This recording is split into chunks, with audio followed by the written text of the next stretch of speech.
চলেন আগে ভিডিওটা দেখি, তারপরে কমেন্ট পড়তে যাব আমরা। উদ্দেশ্য ছিল, ওনার উদ্দেশ্যটা আমি বলি। ওনার দুইটা পেজ ফ্লাগ বিহেভিয়ার। এখন উনি গলা বড় করে কবে আমি কি আগে টাকা পয়সা কামাই নাই, আগে আমি টাকা পয়সা দেখি নাই, এসব কথা উনি বলবো। হ্যাঁ, ওনার ওই কথার ভিত্তিতে আমার একটা কথা হইতাছে কি, যখন উনি আমার বিয়ে করছে তখন ওনার কাছে ক্যাশ 3 লাখ টাকা ছিল। উনি আমার ডিরেক্ট দেখাচ্ছে, দেখো 3 লাখ টাকা ক্যাশ, এখন তোমার 5 লাখ টাকা ক্যাশ কিভাবে দিব। পরে বলছি যে আচ্ছা ঠিক আছে, যান 3 লাখ টাকা ক্যাশ আর 1 লাখ টাকা উসুল দিছে। এই উসুল দিছে, ওই জায়গায় উসুল দিছে ওনার উকিল। উকিল চালাক খুব। আচ্ছা, তোমার 1 লাখ টাকা উসুল দিয়ে দিলাম, আলাম হাসান ভাই কোনো এক সময় তোমারে ডায়মন্ডের আংটি বানাই দিব। আপনারা রুমে গোয়া মারামারি করবেন আর অনলাইনে এসে কাপড় খুলবেন? বাচ্চার খাওয়ার জিনিস ঢেকে রাখেন।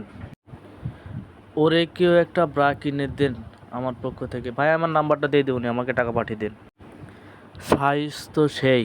বাবা, কাপড় খুলে ভিডিও করার কি দরকার? শালি কি দেখাস? ওড়না ঠিক করেন, সব দেখা যায়। আরে ভাই দেখা গেলে আপনারা দেখবেন, সমস্যা কি?